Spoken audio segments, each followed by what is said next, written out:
Hi, everyone. Judge Andrew Napolitano here for Judging Freedom. Today is Wednesday, February 19th, 2025. Colonel Douglas Macgregor is here with us on Israel, Egypt, Riyadh, and you won't believe, if you haven't heard it yet, President Trump's latest outbursts about President Zelensky and who really started the war in Ukraine.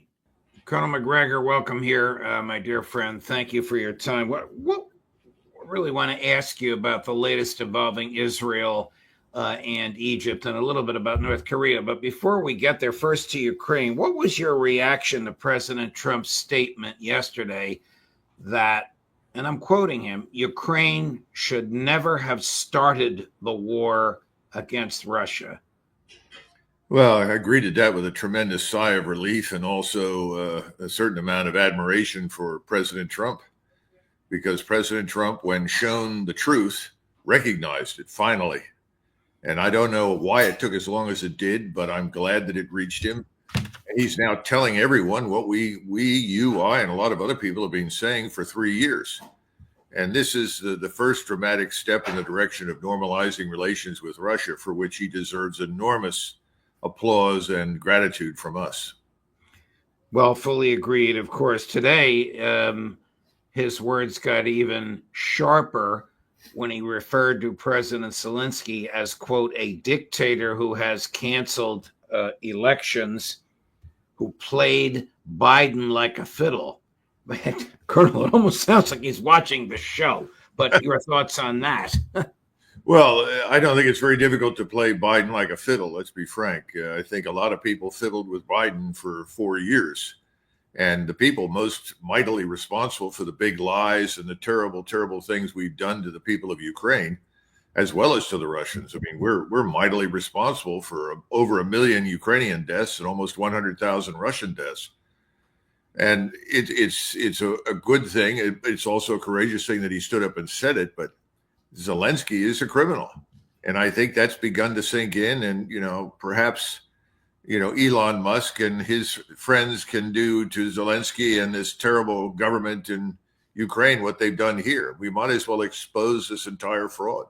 I'm reminded of something I reported several times. It wasn't just I who reported it. Congressman Thomas Massie in the House and Senator Rand Paul in the Senate introduced amendments each time there was an appropriation to Ukraine, providing for a team of American inspectors general on the ground.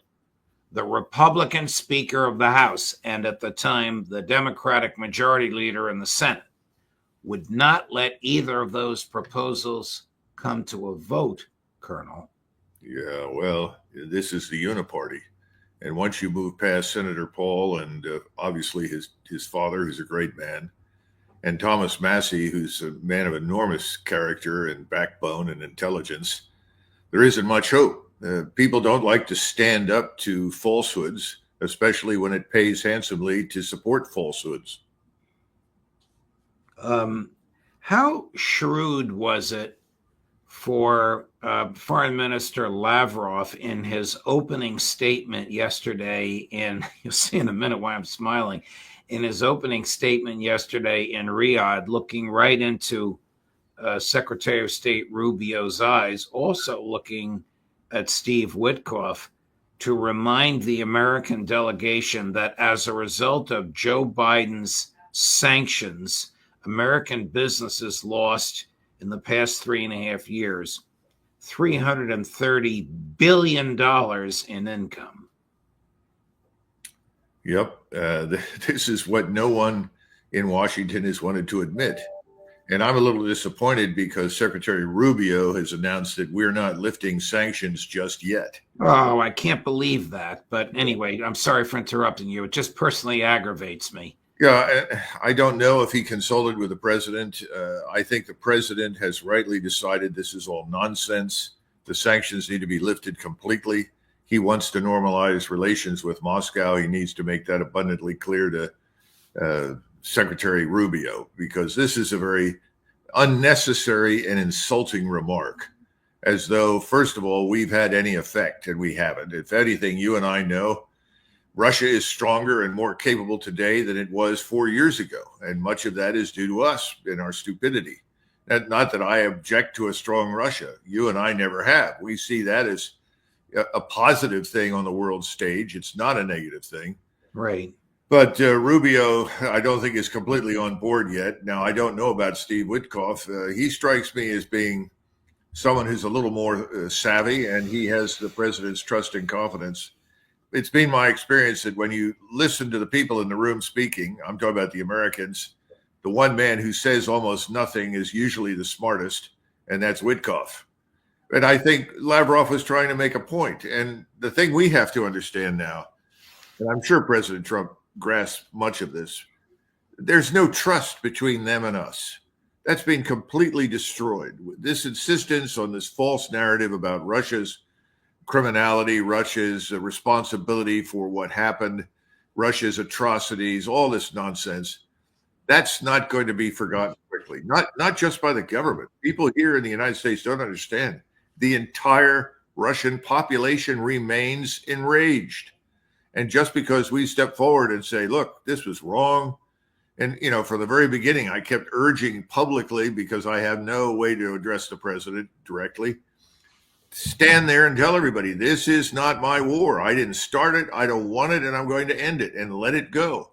He's finally gotten there now, and he's beginning to say those things. That's going to help enormously. But he can't undo the damage quickly. And we're not going to get a shake and bake plan for immediate cessation of all hostilities. It's going to take time. And we have to understand that Russia has won this war. We have to be very careful about what we demand at all. In fact, I would argue we shouldn't demand a damn thing. What we should urge is rapprochement. Let's come up with a new security architecture. Let's bury this thing finally and irrevocably and move forward. And I think that's what President Trump wants to do. I just hope that the people working for him get it. Colonel, I fully agree with you, but of course I'm your student. This is not my field of expertise, and you and a lot of the others have educated me. But what leverage does the American side have when they're in these these high-level meetings? None that they think they've got, but they do have one thing going for them, and that is honesty, integrity. Step forward and say exactly the things that President Trump has said, make it abundantly clear where we want to go in the future, and listen carefully to what they say. When McFarlane, I think it was McFarlane that I may have his name wrong, who was ambassador in Moscow under Obama, when he arrived, President Putin leaned over and said to him privately in the ear, "You don't listen. We need to listen. We need to listen more than we speak right now." This is not because we're being humiliated. That has nothing to do with it. Acknowledging the truth is not a humiliation. It's a liberation. Right. And that's the way Trump looks at it. And I'm sure he does. And he's right. This is not about winning anything. If we're going to win something, let's win the fight for a better world where the truth prevails and war is scarce. Chris, can you put up the full screen you've just crafted? This is President Trump on Truth Social just about an hour ago. I'm going to read it aloud for the benefit of those who are just listening to the show. Think of it, Donald Trump. Think of it. A modestly successful comedian, Vladimir Zelensky, talked the United States of America into spending $350 billion to go into a war that couldn't be won, that never had to start, but a war that he, without the U.S. and Trump, will never be able to settle. The United States has spent $200 billion more than Europe, and Europe's money is guaranteed, while the United States will get nothing back. Why didn't sleepy Joe Biden demand equalization? In that this war is far more important to Europe than it is to us. We have a big, beautiful ocean as a separation. On top of this, Zelensky admits that half of the money we sent to him is, and here the president has the word in caps and in quotes, missing.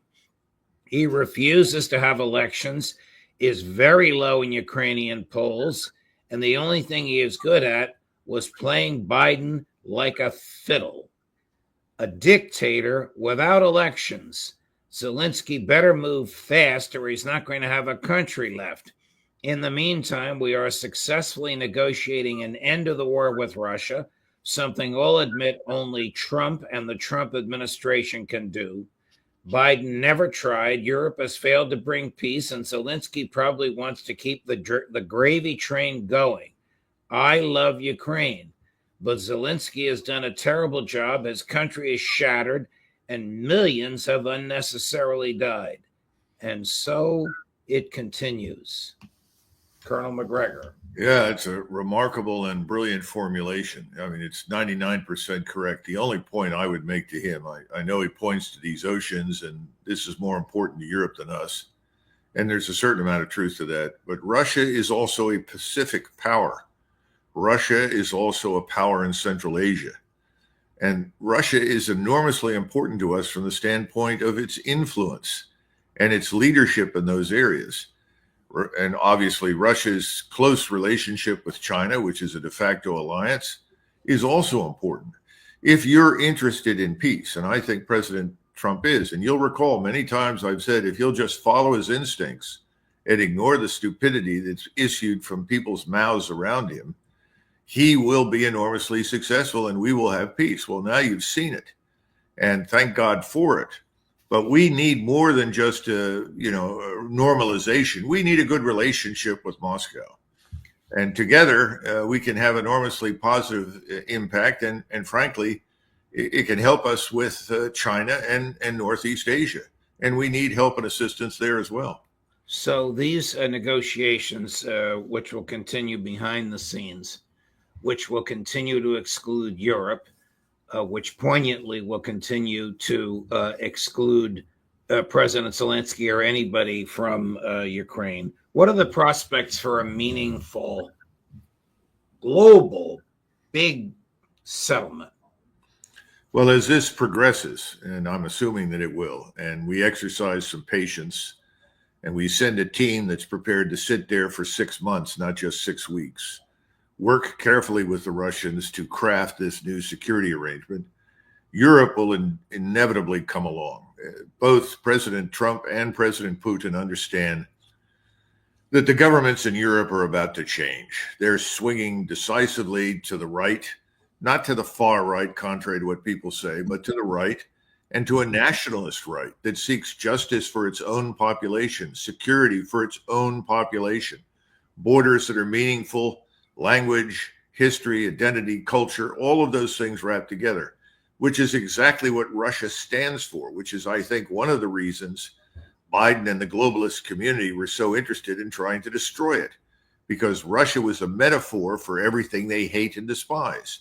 A Orthodox Christian country with a language, a culture, a heritage, and a sense of national identity that refuses to be extinguished. There's nothing intolerant about it. Remember, Russia has at least 20 million Muslims living inside its borders. And we've tried over many, many years with the CIA, along with MI6, to drive a wedge between them. I'm talking about the Muslim Turks or Turkic peoples and the Russians. And it's failed miserably because the Russians have pursued a very intelligent policy of tolerance and understanding. So this nationalism is not something hateful or frightening or bad. And I think that's going to overtake Europe. And as that overtakes Europe, I think President Trump and President Putin will enjoy great stature in Europe together.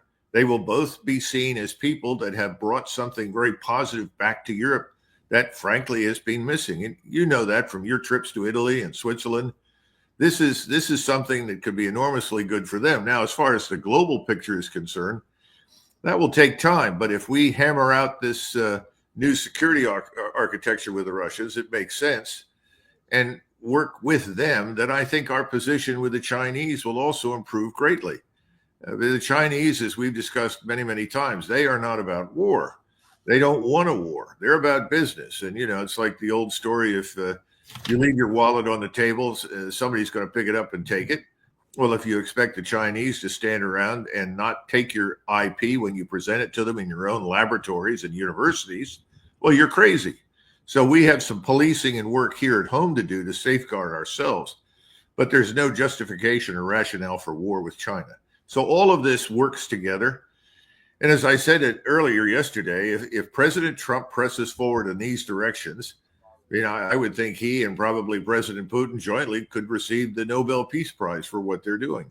Well, that would be remarkable. Transitioning to the Middle East, where the president appears to be in lockstep with Joe Biden, maybe even outdoing what Joe Biden gave to Benjamin Netanyahu.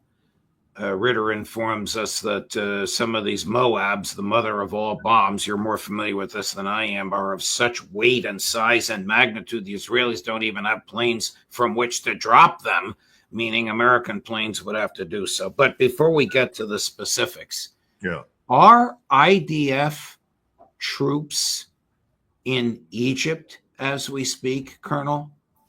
In Egypt, in what sense? I haven't physically located there. Not that I'm aware. It's not impossible because that's a long border with Egypt. It reaches all the way down to Eilat at the Gulf of Aqaba. And it's not difficult to cross that border. I would think if the Israelis sent anyone in there, they would probably be the equivalent of our special ops. And I know the Israelis are the paranoia flag, and Israel is at full mast because Egypt's effectively mobilized for war. And this is the problem that our president now confronts. He's dealing with Netanyahu, who has enormous power and influence inside the United States, as we know.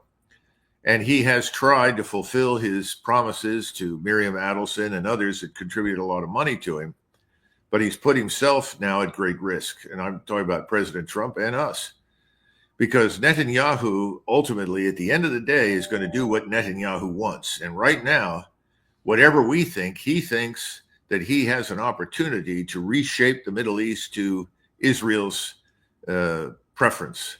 And that means the war with Iran is by no means off the table. In fact, many of those bombs that we saw delivered quite recently are no doubt destined for Iran, and the Iranians know it.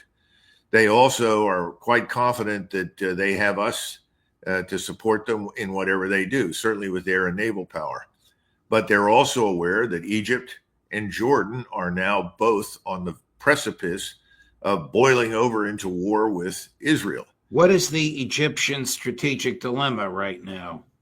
Well, Egypt faces a problem on three fronts that most Americans aren't aware of. They have a problem on their western flank with Libya.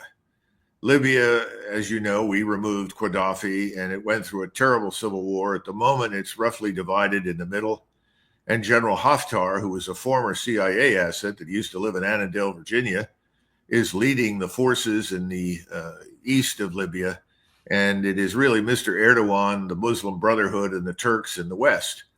The Egyptians are very afraid of this Muslim Brotherhood and its links to ISIS, which is why they regard Erdogan as someone who is not to be trusted.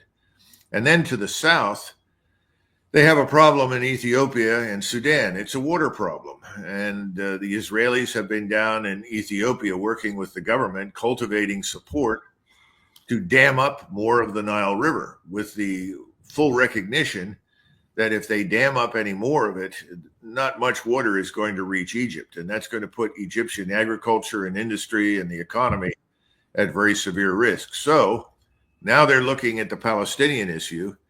They live next door. They understand what happens if those Palestinians are either killed or driven out of Gaza. And they're not prepared to accept that. So they're sitting right now in that Philadelphia corridor, right along the border. They've made a lot of bellicose sounds. I think an Egyptian general said that he could be in Jerusalem, or not Jerusalem, I think Tel Aviv or something in 12 hours. I think that's not impossible, but I wouldn't say so publicly. But it's had an effect. And the Egyptians are now lobbying us, I think, to do whatever we can to hold back the Egyptians. Now, there's an Arab League summit in Cairo on the 4th of March. That summit is going to address the alternative plan to what's happened in Gaza. In other words, President Trump's plan is out. It's an impossibility. So they're going to look at something else. What that will be, I don't know. That's being decided, I think, in advance this Friday in Riyadh by a smaller group of Arab states. But the point is that all of the Arab states are now together on this. and all fear the same thing that I'm concerned about, which is that regardless of what President Trump wants, when President Netanyahu decides it's time to do so, he will resume the bombing campaign in Gaza. All of his key figures are saying it's time to complete the job, finish the job. Everybody knows what that means. President Trump has previously expressed his support for annexation of the West Bank. That means the West Bank could be turned into the imitation Gaza. And then there's Iran. And one wonders what the Iranians will do now that it becomes increasingly clear they're going to be pulverized by sanctions and tried to be driven into another agreement they don't really want.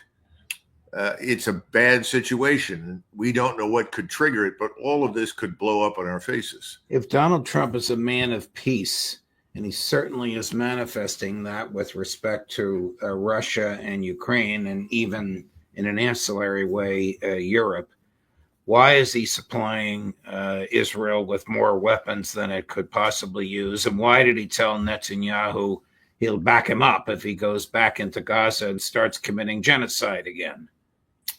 Well, that's a question that only President Trump can answer.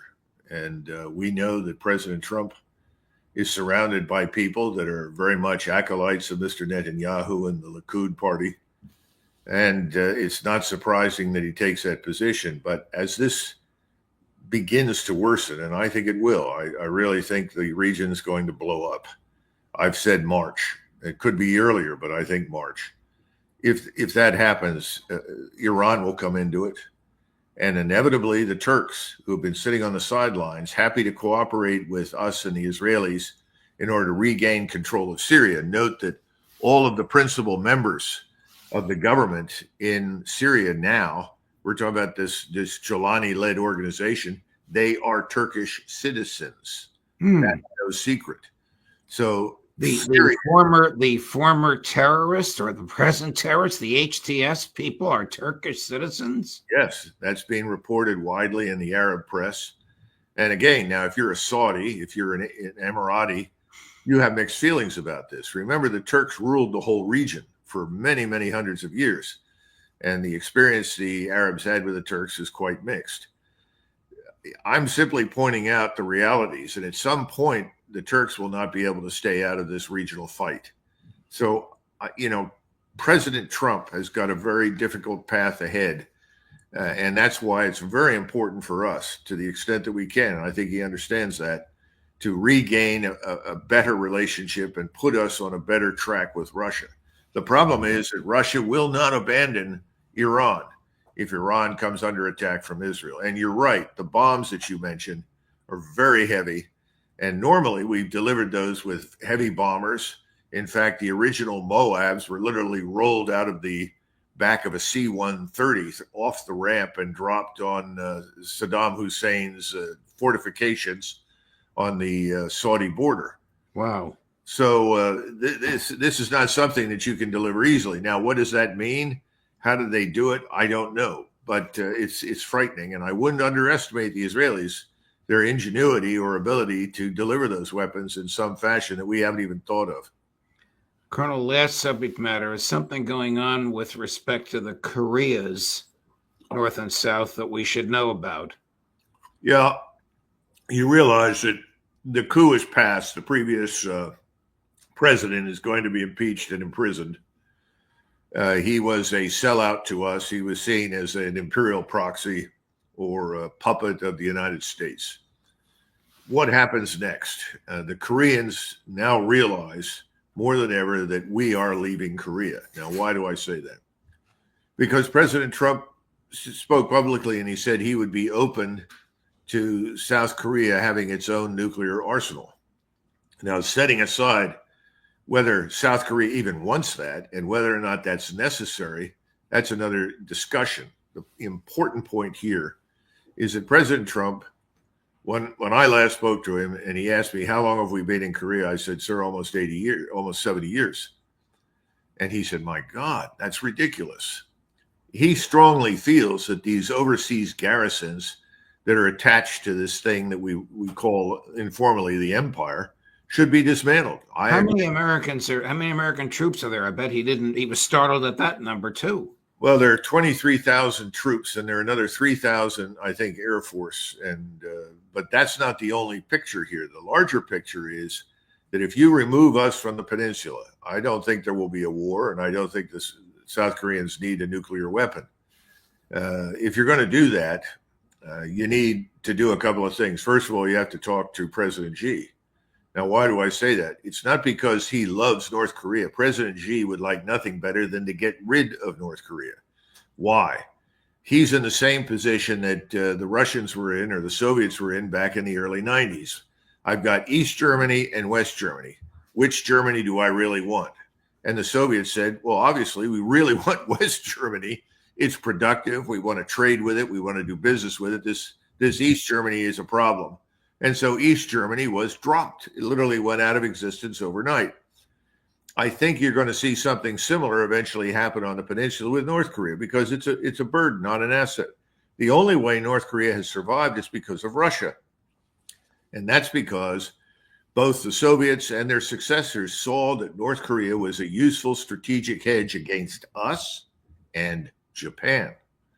Now, if you pull the forces out of South Korea, there is no requirement for U.S. forces in Japan because the U.S. forces there, primarily the Marines at Okinawa, not only, but primarily, are really there to reinforce the army on the peninsula. And the reason they're there is because Colin Powell couldn't find anything for the Marine Corps to do. And he finally said, well, look, let's give them the mission of reinforcing the army on the peninsula. And like many, many others, I don't think Colin Powell ever thought there would be a war again on the peninsula. So we put the Marines there. We gave them literally the mission of reinforcing that. There's no requirement for them. And I would say not much requirement in Japan for us at all once we pull out of that Korean peninsula. And then the whole regional dynamic changes and it goes back to where it was in the past with Japan once again as a major power who is the normal counterbalance, if you will, to Chinese power and influence. The Chinese never controlled anything beyond the limits of their coast. Everything else at sea was controlled by the Japanese. But North Korea is run by a madman who does have access to nuclear power. Am I right? Well, I don't think he's as mad as people think. Remember that before he went to Hanoi to meet with President Trump to sign this document that would have denuclearized the Korean Peninsula. It would be denuclearized by now, I suspect, if President Trump had signed that. But unfortunately, he had breathing into his ears, the voices from hell. On one side was John Bolton. On the other side was this man, Mike Pompeo. My God, it's a wonder he can still hear. Yeah, and they poisoned any possibility for this agreement to succeed after both Putin and Xi said they'll support it. And it's very important. You can't do anything there without their support. So what I'm trying to say is that North Korea is not going to last very long once we leave South Korea. And we don't need to worry about a war because President Xi was the one that Kim went to see before he went to Hanoi. Why? Remember, there was this huge armored train that he took from North Korea to Beijing. Yes. All this attention. Why was he there? He was there to see the emperor, the Chinese emperor, who is effectively Xi. And the Chinese emperor said, go to Hanoi, sign the agreement. And he bowed and said, yes, your imperial majesty, I will do that. And he was prepared to sign. We're not really needed in that part of the world. And again, I think what President Trump wants to do, he wants to demilitarize our relations with Asia. He wants to do business with Asia. He just wants it to be done on a level that makes sense for us. In other words, something that's, equitable and mutually beneficial, not lopsided in any particular direction. And the way to do that is to get out of South Korea and then ultimately get out of Japan. And the Japanese, privately, behind the scenes, are chomping at the bit to regain their sovereignty 100%. Colonel, this has been one of the more fascinating conversations I've been privileged to participate in, and we're all over the place. Israel, Egypt, Riyadh, Ukraine, Russia, North Korea, South Korea, Beijing. Thank you for your vast knowledge, and thank you for your generosity by sharing all of it with us. It's been a pleasure. Okay. Thanks, Judge. Good to see you. Thank you. We'll see you again next week. All the best.